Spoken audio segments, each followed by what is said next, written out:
Welcome to this week's discussion on Lent Gets a Bad Rap. What is Lent all about to you? As a young child, for me it meant stuffing all the chocolate I could in my stomach on the Tuesday before Ash Wednesday and then doing the same thing 40 days later, on Easter morning from my Easter basket. As I got a little older, I found out that I could give up other things as well or instead of chocolate. The only thing that did not change was something had to be given up. Depriving ourselves of various things from time to time helps us in many ways. We appreciate more what we are missing and appreciate it even more when we can have it again. It teaches us what others are suffering by giving up the same thing, except that for some, it is given up not by choice, but by necessity. We learn how blessed we are and how we take it for granted.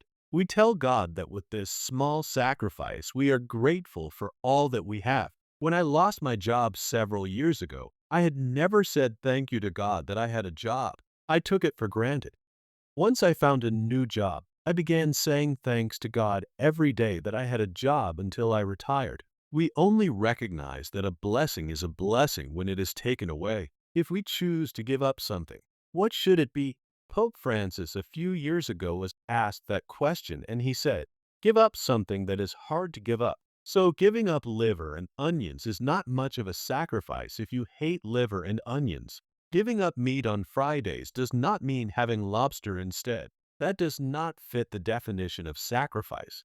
Give up something you like and that you will miss not having it. You should know that it is Lent for the whole 40 days. Jesus was in the desert for 40 days, and he did not have an option to say, well, I will just eat once because 40 days is too long without eating. He sacrificed for the full time without failing. Lent is also a time for correcting the course of life we are on. A ship traveling across the vast ocean will have to periodically correct their course to make sure they arrive where they intend on arriving. Lent is a time to look at where we are in our faith journey and decide if we are on the correct course in order to assure we arrive where we want to be. I like to look at Lent as a time to make a permanent change of things that are sending me in the wrong direction. Not just give up something for 40 days and go back to it at Easter. The sacrifice of giving up something is good and should be done, but more can be done in addition to giving up something. Being on the correct course to eternal life is the most important thing that I can do. If I succeed at everything else in life, I will still fail if I do not have eternal life with my God. Most of us will confess the same sins each time we go to confession. If I have a bad habit of sin that I find myself confessing every time I go to reconciliation, it would be much better to not have to confess that one sin ever again. Lent is a great time to work on removing that from our lives through sacrifice, and not for only 40 days, but forever. When Lent is over, we should be a better person than we were before it started, and it should last forever. The sacrifice we make during that time should make a permanent improvement in us.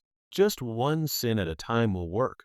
It may take even more than 40 days, but beginning it during Lent and continuing that effort for as long as it takes will keep us focused on correcting our course. What sin do you keep committing that has become such a habit that it is part of who you are? How can you start chipping away at removing that sin from your life now and forever?